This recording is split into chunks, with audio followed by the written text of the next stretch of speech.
በአማርኛ ኢየሱስ ይባላል፣ በእንግሊዝኛ ጂሰስ ይባላል። ጆሹዋ፣ የሱ እየተባለ ብዙ መጠሪያዎች አሉት። አየህ አይደለ? ግን ዋናው ማየት ያለብህ ትክክለኛ መጽሐፍ የገለጠ የትኛው ነው የሚለው ነው። በመጽሐፍ ቅዱሳችሁ ያለው በጣም ብዙ ነገር ተዋሽቶበታል። እናቱን የሚሳደብ የእግዚአብሔር ቃል ላይ የሚጨምር ለሐዋርያቱ ክብር የሌለው ሰዎችን የሚሳደብ አድርጎ አስቀምጦታል። ቁርአን ላይ ደግሞ ስንመጣ ኢሳ ዓለይሂ ሰላም ለእናቱ ክብር ያለው ማንን ነው ይሳደባል ያልከው? አይሁዳውያንንም እናቱን አንቺ ሴት ይላታል። አንቺ ሴት ብሎ ይገልጻታል እናቱን። ሁለተኛ ደግሞ ለጎረምሶች ሁለተኛ ደግሞ ታላልቅ ሰዎችን እያመጣ አንቺ ሴት ማለት ስድብ ነው ታዲያ? አዎ ስድብ ነው። አንተ ናት አንቺ ሴት ትላታለህ። የክብርም እኮ አለ ይምራን። ቆይ እውነት ፍለጋ አትግባ መሀል ላይ መልስልኝ። እዮብ እናትህን አንቺ ሴት ማለት ትላታለህ? አንተ ንገረኝ እናትህን ሂደህ። እኔ ፐርሰናሊ አልልም። በጣም ጥሩ። ኢየሱስ ግን ይላል። አንደኛ ግን ከፈለግ ይህን ስድብ አይደለም ኢየሱስ ይላል። በቃ ይህን ተው፣ ስድብ አይደለም። ሌላ ምን ያደርጋል ስንል ኢየሱስ በቃ ተው፣ ተስማማሁሽ። ያው ግን አንተ ራስህ እንደማትለው አይተሃል። አንተ እናትህን አንቺ እንደማትለው ከሆነ ኢየሱስ ነው ይሄ የሚያደርገው። አታቋርጠኝ፣ ጨርስ። ሁለተኛ ደግሞ ይህን እንኳን አይደለማ ጠየቀኝ። አንተ እኮ ጠየቀኝ።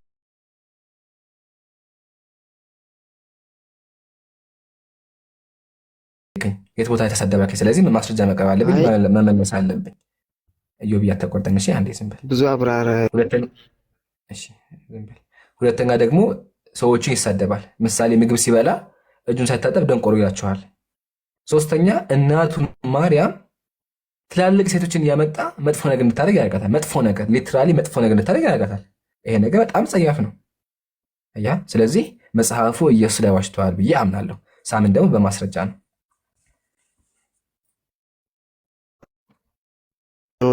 አሁን መረጃ አለው ቁርአን ስለ ኢየሱስ በቂ መረጃ አለው ቁርአን። ስለ ኢየሱስ በቂ መረጃ አለው ቁርአን። አዎ አለው። መጽሐፍ ቅዱስ ካለው በላይ አለው። ኦኬ ለምሳሌ የኔ የተወለደው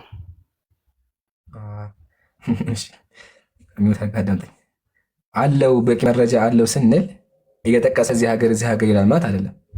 አህሜት አዳም ማለት እንደፈለኩ መጽሐፍ ቅዱስ የኢየሱስን ታሪክ ሲይዝ መረጃ የለውም። ሉቃስ የሚባለው ግለሰብ ኢየሱስን አይቶ ሰምቶ አያውቅም፣ አግኝቶትም አያውቅም። ከሆነ ጊዜ በኋላ ነው መጥቶ ሀሳብ የሚጽፈው ሉቃስ የሚባለው ግለሰብ። ማርቆስም እንደዛው፣ ዮሐንስም ማቴዎስ የምትላቸው ትክክለኛ ጸሐፊዎች አይደሉም። ስለዚህ ታሪክ ጽፉ ታማኝ መረጃ የላቸውም። ዝም ብሎ የመጣላቸውን የጻፉ እርስ በርሳቸው የሚጋጫሉ። ወደ ቁርአን ግን ስመጣ ቁርአን ላይ ታሪካቸውን የሚነግረን ሰማያትና ምድርን የፈጠረ አምላክ ነው። የእናንተሳ እንደው ጓደኛው እንኳን ጻፈ ኢየሱስን ያየ ጻፈ ብትይኝ ችግር የለም። ግን አይቶት የማያውቅ ግለሰብ በቃ ኢየሱስን አይቶት አያውቅም። መጣ ቁጭ ያለ ጻፈ። በቃ የከበክ ቴዎፍሎስ ጓደኛዬ ታሪክን ልጻፍልህ፣ ጓደኛዬ የሰማሁትን ነገር ልጻፍልህ፣ ጓደኞቼ ነገሩኝ፣ ሌሎች እንዳስተላለፉልኝ ብሎ የሰማውን ታሪክ ከሰዎች ሲቀበል የመጣውን የጻፈው ለጓደኛው የግል ደብዳቤ ነው የጻፈው። አያ ዳዬ ታሪክ ነው ደብዳቤ ወደዛ አድርገው። ወደ ቁርአን ስመጣ ግን ቁርአን ምንድን ነው? የአምላክ ቃል ነው። እሺ ታዲያ ቁርአን ላይ በቂ መረጃ አለው ሲባል አንተ እንዳልከው የአገር ታሪክ አንዴ እኛ አልተጻፈም ብሎ ጻፍ የምትለው ምን ላይ ተመስርተ ነው ትክክል ያልከው? አሁን ለምሳሌ መጀመሪያ የተጻፈው ምን ላይ ተመስርተ ነው? መጽሐፍ ቅዱሱ ጻት ብሎ ጻፈ፣ ቁርአኑ ደግሞ የእግዚአብሔር ቃል ነው ብሎ እንድታምን ያስደረገ። ይሄ ተገቢ ጥያቄ ነው፣ ልመልስልህ። የመጽሐፍ ቅዱስ ስህተት እንደሆነ የተረዳሁት በምንድን ነው ካልከኝ፣ ራሱ መጽሐፉን ስከፍተው ምን ይላል? ለግል ሕይወቱ መመሪያ እንዲሆን ታስቦ የተጻፈለት ሰው ነው ይላል። ሉቃስ ለጓደኛው ቴዎፍሎስ ጻፈ። የጻፈው ደግሞ ለግል ሕይወቱ መመሪያ ለአንድ ግለሰብ ለጓደኛው የጻፈው ታሪክ ነው። ለዛ ነው ሲጀምር ብሎ ይናገራል። ያው ሲጀምር ቆይ አትቆርጠኝ፣ አቅርቤ ታወራለህ። አንዴ ዝም በል እዩ። ቅድም ታገስኩ አይደለ? ሰው ሲያወራ አትግባ። እኔ ስታወራ እኮ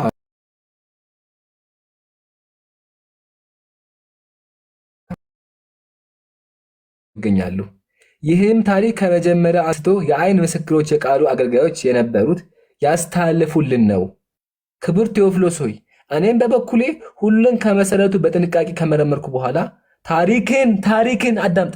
ታሪክን አውዙ ቢላ ቅደም ተከተሉን በጠበቀ ሁኔታ ልጽፍልህ መልካም ሆኖ ታየኝ አለ። የታየው ማን? ሉቃስ ነው። ታሪክን ሰብስቤ ሰዎች የነገሩኝን ሰምቼ ጻፍኩኝ አለ። ስለዚህ ሉቃስ የጻፈው ሰዎች የነገሩትን ነው። የአይን እማኞች የጠራቸው ነው። ስለዚህ የአይን እማኝ አይደለም፣ የሰው ሀሳብ ነው የጻፈው። ግልጽ ነው። አሁን ይህን ካስክ ወደ ቁርአን ደግሞ ስንመጣ ቁርአን የአምላክ ቃል ነው።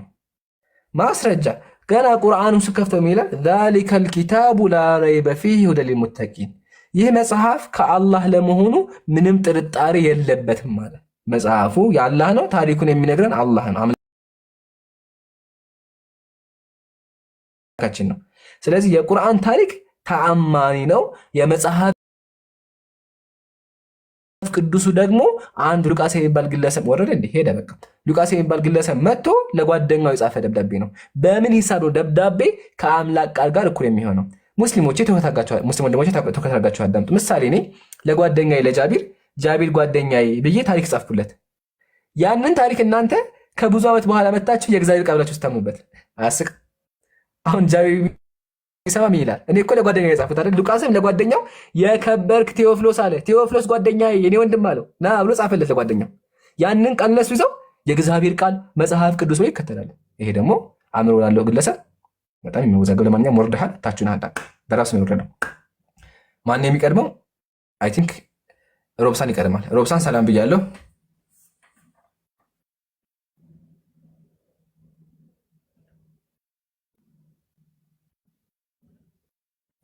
እሺ አውርዱትና ቀጣይ አስገቡ። እውነት ፍለጋ ሰላም ብያለሁ። ሰላም ነው። ሰላሙን አላመን ተቢዑ አልሁዳ። ከየት ቤተ እምነት ነህ? ለጊዜው ይቆየኝና አሁን ልጁ በጠየቀ ከይቅርታ ጋር ለይንት ሰሞኑ አንተም ጋር ገብቼ በእምነት ታፍራለህ። እውነት ፍለጋ አላፈርኩኝም እኮ አባይ። ሰሞኑም እኮ አንተም ጋር ገብቼ ለምን ኢምራን፣ ሰሞኑ እኮ አንተም ጋር ገብቼ ችግር የለውም ተናገር ብለኸኝ እኮ እያወራን ነበር እኮ። ዛሬ ምን አዲስ ነገር ተገኘ? አዎ ዛሬ ክርስትና አይነት ቶፒክ ክርስትና እየተወራ ያለው። ስለዚህ እምነትህን ግልጽ ማድረግ አለብህ። አይ ግዴታ ደግሞ እውነት ያልናገርን በቃ ሙስሊሞች ይረዳሉ። ኦርቶዶክስ ነኝ፣ ችግር የለውም። አይ ኦርቶዶክስ ገብቼ አሁን ጥያቄ አለ ወይስ ደግሞ እንጠይቀኛ? እሺ ጠይቀኝና ጥያቄ ነበረኝ። እሺ ጠይቀኝና ጠይቃለሁ። እሺ እውነት ፍለጋ የአምላክ ቃል ተብሎ የሚታመንበት መጽሐፍ ላይ ደብዳቤ ይገኛል። ምሳሌ አንድ ሰው መጥቶ ጃኬትን ያቀብለኝ መጽሐፍ አምጣልኝ ብሎ ይጽፋል። የአምላክ ቃል ላይ የአምላክ ቃል ላይ እንዴት አስበህበት መልስልኝ። የአምላክ ቃል ላይ አሁን እንግዲህ መጽሐፍ ቅዱስ የሰዎች ሕይወት የሚቀይር የእግዚአብሔር ቃል ነው። የእግዚአብሔር እስትንፋስ እግዚአብሔር አለበት። እዛ መጽሐፍ ላይ ወይም ደግሞ አንድ ቅዱስ የተባለ መጽሐፍ ላይ ደብዳቤ ምሳሌ ሞባይልን ያቀብለኝ ጃኬትን ያቀብለኝ የሚባል ነገር ሊኖር ይችላል። አንድ ሰው መጥቶ እንትና ጓደኛዬ መጽሐፍ ሙሉ መጽሐፍ የሚያው ስለ እንትን ነው። በቃ እንደዚህ መጣ ይሄን አምጣልኝ፣ ሰላም ሁንልኝ፣ እኔ ሆዴን አሞኛል፣ ሆዴን ሰላመኝ፣ ቢራ ጠጥቻለሁ ብሎ ቢጽፍ ምሳሌ ቃል በቃ አሁን ያልኩህን አምላክ ቃል ይባላል። ለማስረዳት ያክል ሊጻፍ ይችላሉ። የእግዚአብሔር ቃል ላይ ስለ ጃኬት ተቀበለኝ በረደኝ። እሺ እንደ ምሳሌ እስቲ አንተ አሁን እስቲ እንደዛ የሚል ካለ እስቲ አስረዳኝና ቢያንስ ቦታው ተገናርገን ብናወራ ይሻላል። እኔ ሊጻፍ በቃ ይጻፋል ነው። ኦኬ ስለዚህ የአምላክ ቃል ላይ ጃኬት ተቀበለኝ የሚል አንድ ሰው መጥቶ ይጽፋል ማለት ነው። ከዛ ያ ቃል ደግሞ የእግዚአብሔር ቃል ይሆናል። ጃኬት ተቀበለኝ አሁን እንደ ምሳሌ አንተ የምታነሳው እሺ አሁን የሆነ ጥቅስ ይዘህ ነው እንደዚህ አይነት ጥያቄ የጠየቅ የለም ካልኩ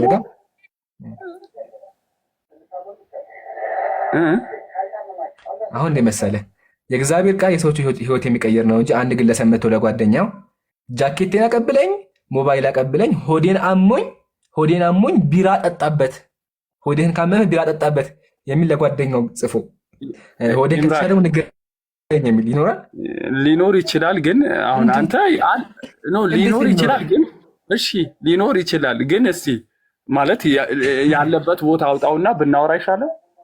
በቃ ተወሽ ዋናው ሁለት ምርጫ ችግር የለውም። በቃ ላውጣልህ። እሺ ያው ሁለተኛ ጢሞቴዎስ ምዕራፍ 4 ቁጥር 9 ላይ እንደዚህ ይላል። ሁለተኛ ጢሞቴዎስ ምዕራፍ 4 ቁጥር 9 ላይ እሺ አንብበው። በፍጥነት የማነብልህ 1997 እትሙ ነው። የፈለግከውን አንብበው አንተ። በፍጥነት ወደ እኔ እንድትመጣ ይሁን።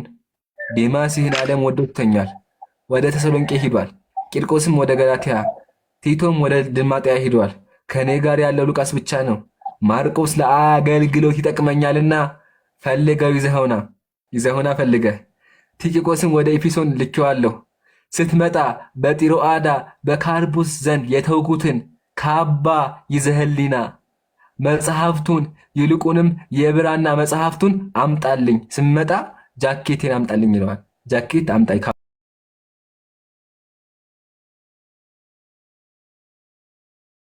ካባሄ ነው። ጃኬት አምጣልኝ። ጓደኞቼ በሙሉ ክደውኛል። የናስ አንጥረኛው እስክንድሮስ እጅግ ከፋብኝ። ጌታ እንደ ስራው ይመልስለታል ይላል። እና አሁን ይሄ እንዴት ነው የአምላክ ቃል የሚባል? አንድ ሰው እዚህ ጋር ጃኬት ተቀብለኝ፣ መጽሐፍ አምጣልኝ፣ ሉቃስን ላክልኝ እያለ የጻፈው መጽሐፍ እንዴት ነው የአምላክ ቃል የሚሆን? ሲቀጥል ካባ አምጣልኝ ለምንድን ነው ታውቃለህ? ጃኬት የፈለገው ለምንድን ነው? ጃኬት ወይ ብርድ ነው ምንድን ነው? አዎ ብርድ ነው፣ ብርድ ነው። ክረምት ሳይገባ ወደ እኔ እንድትመጣ ይሆናል። ብርዱን ስለማልችለው አለ ጃኬቱን ከክረምት በፊት እፈልገዋለሁ አለ። የሚወደ ጃኬት አለችው ማለት እንግዲህ አንድ ልብስ ነው ያለው። ዝም በኋላ ጃኬቱን አምጣልኝ አለው ክረምት ሳይገባ። ከዛ ጌታ ከአንተ ጋር ይሁን ይላል። አሁን ይሄን ደብዳቤ እናንተ ይዛችሁ ምን ትላላችሁ? የእግዚአብሔር ቃል ትላላችሁ። ሰውየው ለጓደኛው ጃኬቱን እንዲያመጣለት እና ደግሞ አስጠንቅቆ ክረምት ሳይገባ ሰምተሃል አለው። ለምን ክረምት ከገባ ብርዱን አይችልም። እና ይሄ እንዴት ነው የአምላክ ቃል የሚሆን? ሲቀጥል እዚህ ጋር ተመልከት ምን እንደሚል።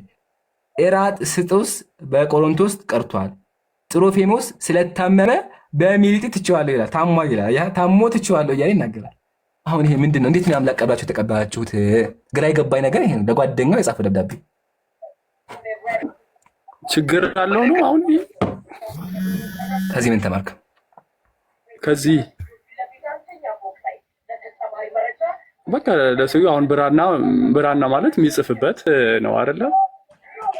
እና ክረምት ሳይገባ እንዳይበርደው ከሩቅ ሀገር ነው መልእክት ልኮለት ነው አይደለ?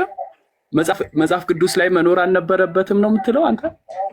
ሙሉ መጽሐፍ እኮ እንደዚህ አይነት ደብዳቤ ነው። በቃ ደብዳቤው እንደዚህ አይነት ደብዳቤ እንዴት ነው አምላክ ይባላል? አንድ ጓደኛው የጻፈው አዳምጠኝ። ጳውሎስ የሚባለው ግለሰብ ለጢሞቴዎስ ነው የጻፈለት።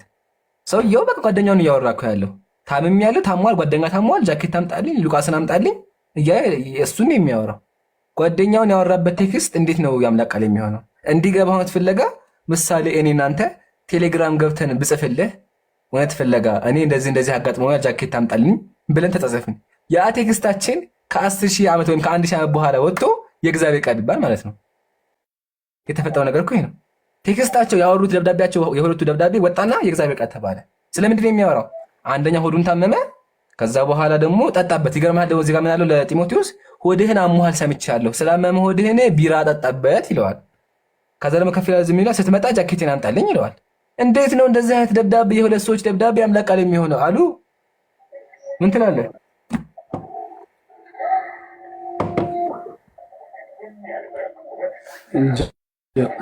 እንጃ በቃ ተከር ነው ይብሰል።